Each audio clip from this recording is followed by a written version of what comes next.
Uno de los movimientos políticos mexicanos menos conocidos pero muy curiosos fue el movimiento sinarquista, conservador, católico y nacionalista que comenzó a forjarse desde 1917 y que dejaría huella en el conservadurismo mexicano. Desde 1917 hubo levantamientos en el centro-oeste de México en contra de los revolucionarios que habían llegado al poder. El motivo, la promulgación de la Constitución mexicana, que tenía ideales con tendencias liberales que afectaron a un grupo en especial, el clero en México, que desde la promulgación de las leyes de reforma comenzó a perder poder. La separación de la Iglesia y el Estado y la privación de ciertos derechos civiles y políticos del clero se solidificaría con la promulgación de la Constitución de 1917. La jerarquía eclesiástica católica junto al grupo de la población más conservadora rechazarían totalmente los nuevos ideales liberales del gobierno. No fue hasta 1926 cuando la situación estalló con la promulgación de la Ley Calles, o Ley de Tolerancia de Cultos, durante el gobierno de Plutarco Elías Calles, la cual buscaba limitar y controlar el culto católico.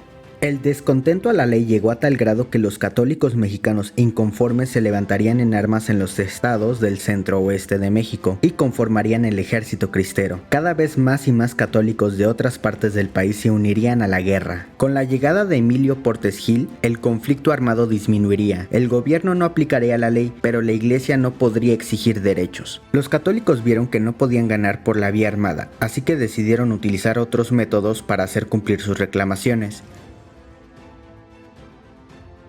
En 1931 surge un movimiento llamado Las Legiones en Guadalajara. Este movimiento se contraponía a los arreglos entre el gobierno y el ejército cristero de 1929. Algo importante para las legiones sería que su movimiento se fundamentaría en la encíclica papal Rerum Novarum, un escrito del Papa León XIII que versaba sobre los derechos laborales. La encíclica defiende a la nueva clase de trabajadores surgida con las revoluciones industriales, el proletariado. La lucha de los católicos había aumentado sus objetivos al incluir al proletariado en su lucha. Cabe mencionar que esto no se veía desde una perspectiva socialista. En ese momento las legiones abrirían la puerta a una gran parte de la población mexicana. En 1934, las legiones comenzaron a llamarse como La Base, y sus ideales eran católicos y de lucha social. La Base era una organización clandestina al igual que las legiones, pero la gran cantidad de militantes causó que decidieran formar otro movimiento que sí tuviera acción política. En 1937, la sección 11ª de la base, encabezada por estudiantes de León, Guanajuato, con la aprobación del jefe supremo de la base, Julio Malo Jubera, y del Consejo Supremo, se crea la Unión Nacional Sinarquista. En junio de 1937 se publica el primer manifiesto de la Unión Nacional Sinarquista. Con Manuel Sarmaño bajo la dirección de la UNS, de 1939 a 1940, el movimiento aumentó regionalmente. Ya tenía suficiente fuerza para intentar hacer frente al Frente Popular Cardenista. Tal fue su tamaño que la Falange Española, por medio del español Ibáñez Serrano, contactó a la UNS para estrechar relaciones. Los sinarquistas comenzaron a realizar marchas, mítines y protestas contra el gobierno de Lázaro Cárdenas y sus políticas tales como la expropiación petrolera y el asilo a los republicanos españoles. Para 1930, el movimiento ya tenía 90,000 miembros en todo México. Con la llegada de Manuel Ávila Camacho, la UNS se benefició de las políticas en favor de la derecha y con el comienzo de la Segunda Guerra Mundial, la política unificadora de Camacho hace ver a los sinarquistas como aliados y no como enemigos por ser mexicanos.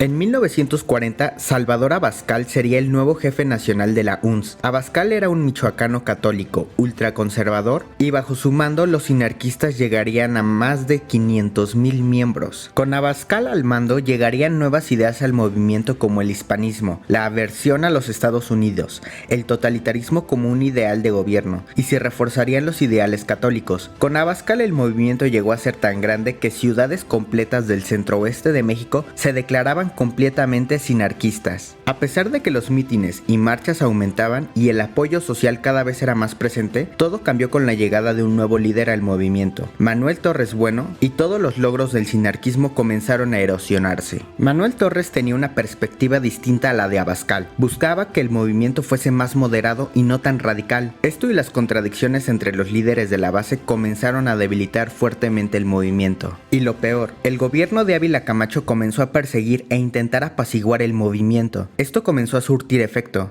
Y en 1944, Manuel Torres decidió romper con la base, y esto le dio una autonomía al movimiento. La UNS dejaría de ser controlada por la base en 1945, pero esto debilitó al movimiento. La gente comenzó a desinteresarse por el movimiento por su falta de acción política. El movimiento tendría dos nuevos líderes. De 1945 a 1947, Gildardo González Sánchez, y de 1947 a 1951, Luis Martínez Narezo. Pero todo ya estaba por acabar. En 1945 se crea el partido Fuerza Popular, hecho para la lucha político-electoral del movimiento, pero no tuvo el éxito esperado en las elecciones regionales. El partido Fuerza Popular sería proscrito en 1948 por un evento ocurrido en la Alameda de la Ciudad de México, donde militantes colocaron una capucha en la efigie de Benito Juárez y emularon un mitin fascista. Después de esto se perdería todo interés en el movimiento. La mayor parte de militantes lo abandonarían para unirse a otros partidos.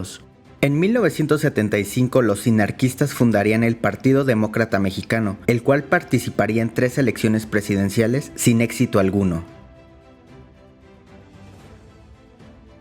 Conociendo la etapa más importante del movimiento, ahora sí podemos resumir su ideología. Ceferino Sánchez Hidalgo fue quien propuso la denominación sinarquismo, que significa con orden con autoridad. Con el estallido de la Guerra Civil Española en 1936, los ideales de la Falange Española llegarían a oídos de los ideólogos de la base, y con ello formarían un movimiento muy parecido al nacionalsindicalismo. Tanto el sinarquismo como el nacionalsindicalismo eran movimientos opositores a un gobierno con tendencias liberales, la Segunda República Española, y en México los constitucionalistas en el poder. Por lo tanto, la Unión Nacional Sinarquista se definiría como un movimiento político católico, nacionalista, obrerista, anticomunista, anticapitalista, hispanista.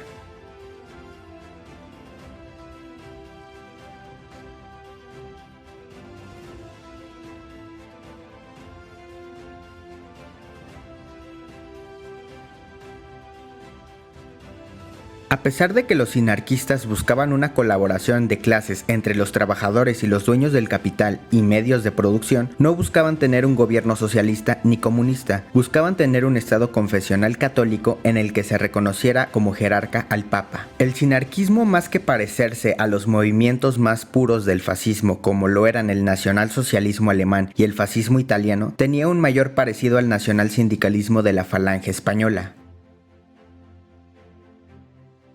Con la culminación de la Revolución Mexicana, los ideales por los cuales había iniciado por fin podían verse plasmados en un documento legal, es decir, la Constitución Política de los Estados Unidos Mexicanos de 1917. Los ideales del liberalismo fueron implementados y elevados a un rango constitucional. El sinarquismo era anacrónico en el contexto mexicano que se vivía. Sus ideales eran contradictorios a los ideales que habían iniciado la revolución. Esto aunado a que el PRM de los años 30 y 40 era una izquierda liberal que ondeaba con orgullo los ideales revolucionarios. El voltear y regresar a un estado confesional habría sido retroceder hasta 1855, año en que comienzan a promulgarse las leyes de reforma. El contexto internacional no beneficiaba a movimientos de la extrema derecha, con el nacionalsocialismo y el fascismo italiano siendo considerados el enemigo y la España franquista siendo reducida a un movimiento meramente local. El sinarquismo cada vez tenía menos oportunidades de establecerse como una ideología nacional en una sociedad cada vez más liberal. El sinarquismo se enfrentaba a la victoria contundente de ideales como el agrarismo, laicismo, igualitarismo, republicanismo y el anticlericalismo.